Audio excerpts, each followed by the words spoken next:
Anyway, welcome back to round five. Max and I were just having a kiki. He's back. I love having him on here. We just got done talking about all the great things he's doing.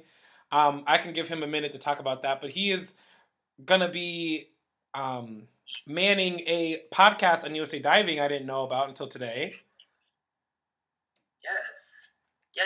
So I'm I'm going to be starting a podcast with USA Diving, which will be coming out bi-weekly. The plan is to have the first episode out next week. My first guest is going to be Olympic champion David Badaya. Love He him. was, fellow Purdue alumni and teammate of mine. So the podcast title is called The Lineup, and our tagline is a conversation. And what Manny and I were just talking a little bit about is the theme of the podcast is to be exactly that. We want it to be a conversation and something that Manny and I are both super well versed in, and we get to see that an external or outside of the diving world person wouldn't necessarily get to see is like we're all real people and we all have this super interesting individual story that we've each been through, but we don't for some reason share it enough. So you and I both know all of the elite divers in USA Diving. Like we're pretty close with them that we at least know their backstory. And it would be a shame if people didn't get to hear that just because we haven't started it. So the lineup will be coming out hopefully next week. I mean, it's a good idea to use. It's a good idea in general, but like, what else are we doing in a quarantine?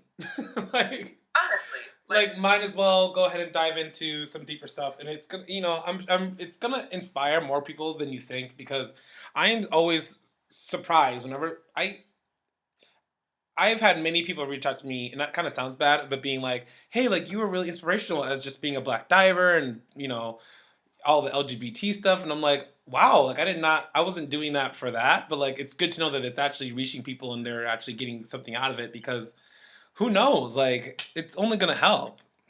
I 1,000% agree. Like I've had absolutely similar experiences in that sense that people have said, oh, like you helped me come out, or I saw how authentic you were being, and it like inspired me. And I had no idea that like anything I was doing was causing people to like feel joy or feel that they could live authentically. But I think that so many different divers have that effect on people, and like the public deserves to see that. Yes. Right. I'll tell you a funny story before you hop in. Yes. Speaking of David Badaya, so he used to be my favorite diver a long time ago. And that sounds bad. He's a great diver. I love him. So my sophomore year, I had made Big Ten finals, and he was the commentator. And I remember because he came up to me, and as a commentator, he was like, "Hey, Manny, like, ask me just a few questions before we hop into the meet." And I was already super nervous about the competition. Then David Badaya, one of my favorite divers, is coming up and talking to me, and I was like, "Oh my god."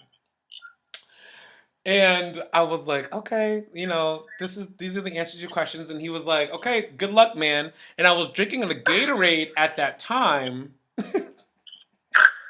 And he hit my arm, and I spilled the Gatorade all over myself. I will never forget that. And I thought I was so embarrassed. Like, little gay Manny was like, oh my god, like you just... I feel that, no, but it's funny too, like now knowing David as well as I do, that like that experience probably went entirely over his head, and he was just like, "Oh, I'm so sorry that I hit that Gatorade onto you." Yeah. I literally was like a little, like I was not mortified, but I was like, I embarrassed myself in front of the Olympic champion, like. I've had so many stories like that where like you start out as a diver, and like a pretty novice diver, and I remember being like Cassidy Cook, and I was like, oh, and I've talked to her about this, like, oh my god, Cassidy. And then meeting her in 2014 was like the first time that we had an encounter, and now like Cass and I are super good friends. But it's so weird. I'm like, oh my god, like these were like superstars to me, and then you start to get like a little bit better, and you step into their world, and you're like, oh, they're very, very normal people. They're extremely normal people. Now that I know them, I'm like it's like funny because you look at them, you're like, oh, you're the Olympic champion, and they're like, yeah, and I'm like, oh, okay. Yeah. Yes. Okay. Anyway. Before we start hurting feelings, let's go into round 6.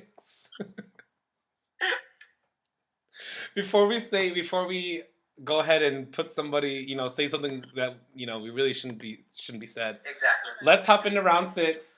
Um, we got a 70-point lead. We got the 109 coming up. It's gonna be tough. It's gonna be a tough one. But I always put my favorite dive last or my best dive last. So you never really know. I get that. What did you do? Did you put your favorite dive last, or you just put something consistent? When I dove 10 meter, my favorite dive was 107 feet. But my best dive, I would probably say, was back twist, and I always ended on back twist. You actually did have a good back twister. I remember that. I love a back twister. I will game on with anyone on a back 2.5, 1.5 any day.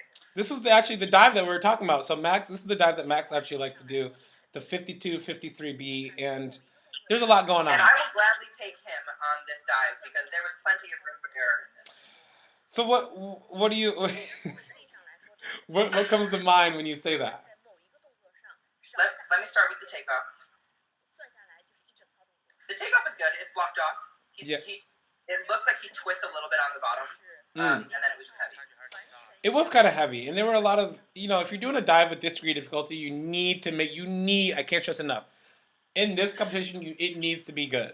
And Totally. if you remember the standings, he was in second place, if not third, fighting for that Olympic trial spot, and having this dive last, it needs to be almost flawless. Like, it needs to be toes pointed, legs tight, great jump, great lineup, and honestly, a lot of the stuff just seems to be middle par. With the jump, the feet are kind of flat, the pike's kind of loose, and he's coming out early, which is what you want. But the lineup was still kind of, it looks like he mistimed his swim and wasn't really tight going in the water. So it's only going to get 7.5, which is a good amount of points. But if you're doing the diver who's competing with him is going to do this dive with an extra twist. He just needs to do it mediocrely to get the same amount of points. So, it's a missed opportunity. I feel like I've had divers come up. I've had my athletes be like, "I'm discouraged because I'm doing easier dives." I'm like, no. Like, if anything, you should be like more excited to do an easy dive and see how many people you can beat by doing easy dives. I agree with that. Like, I was never the person that was putting down like a 307 in a competition, but like I could hit 305 and I could do it pretty well. I could do it pretty well, and I'll take that over someone that like does a tight 307 and leaves it short. Oh, for sure. What is this, back 2.5? It's the same. Nope, 1.5. Oh, come on. Come on. Like, even that, like, it's same thing. I thought it was better.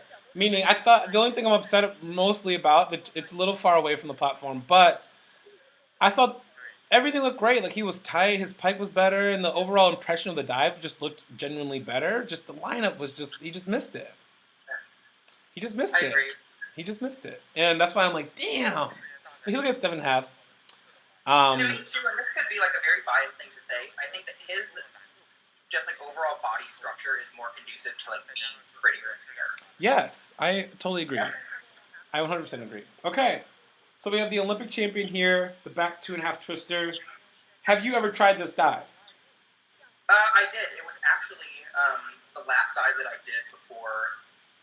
I was going to compete at World Championship Trials in 2017, the meet that I broke my back at. But I sprained my wrist doing it the week before. Oh my god. This is a hard dive. There's not enough space in the world. There's a lot going on. Oh. Okay, let's dig deep into this one and let's kind of figure it out, because I think a lot of stuff, there's a lot of minor things going on that kind of contributed to this conclusion, but let's figure what those are. Let's take the time to figure that out. So what do you think? I didn't see this takeoff because it looked. I personally think that he could have even waited just a hair longer before hitting into that twist, and I think because of that, it got a little bit crowded.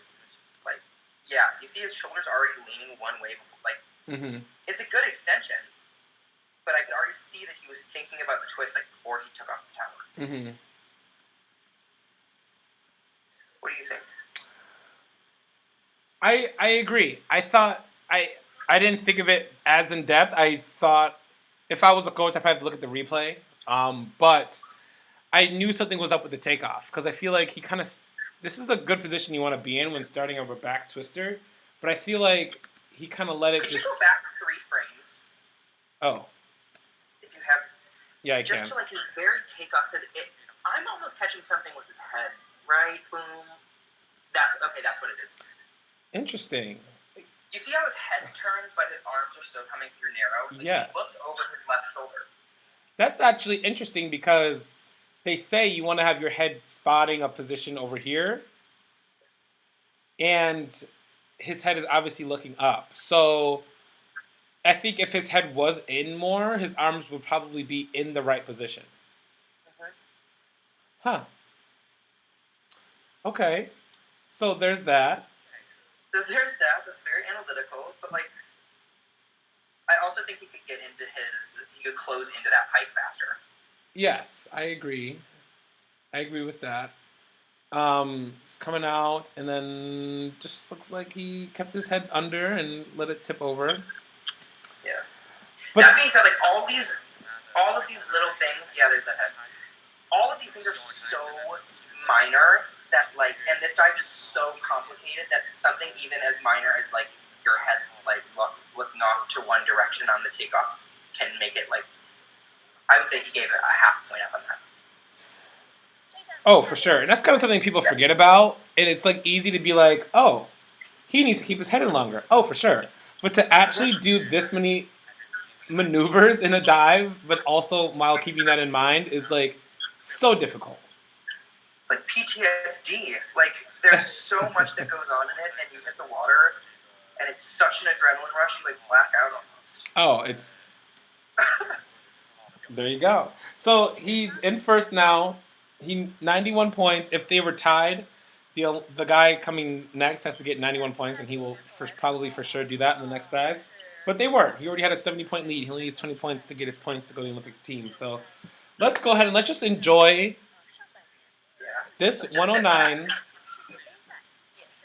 He's the only athlete in the world doing this on 1 meter, 3 meter platform, whatever event. He's the only person in the entire world, which already is enough to be like, you are the god of 109B, but let's just enjoy it. 4.1. Oh.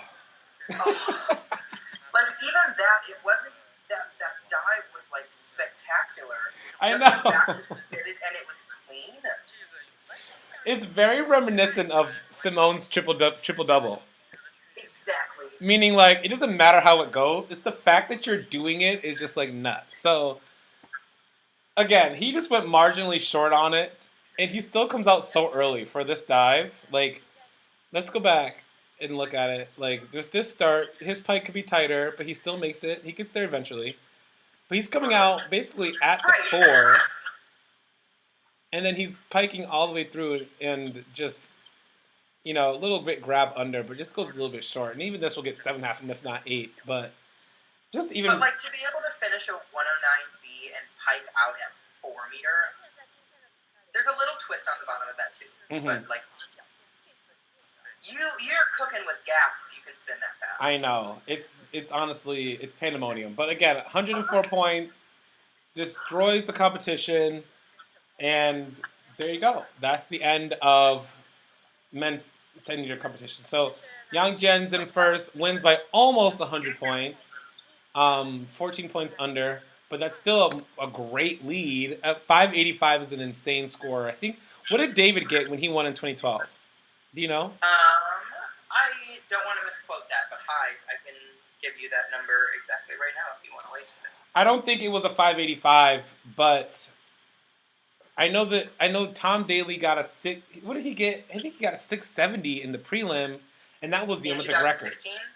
What did he get?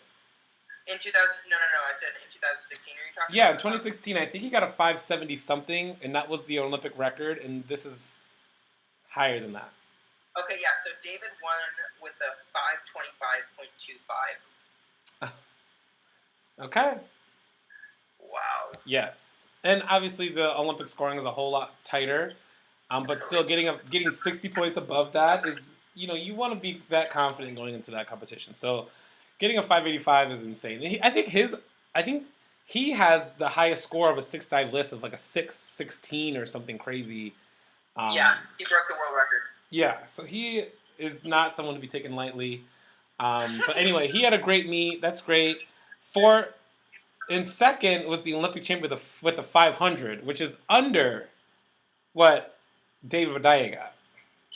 Yes. Jeez. Even like, think about a 500 on a 6-dive list. That's a lot. It's an average of 83 points. So if you watch the other segments and you saw his other dives, he actually missed quite a few dives pretty badly. I think he had a 40-pointer in there, and to still be able to get 500 points is just like already insane. So that just kind of shows the quality of diving that's happening here. To be able to get 500 points while missing a dive for 40-something points is like, I don't know.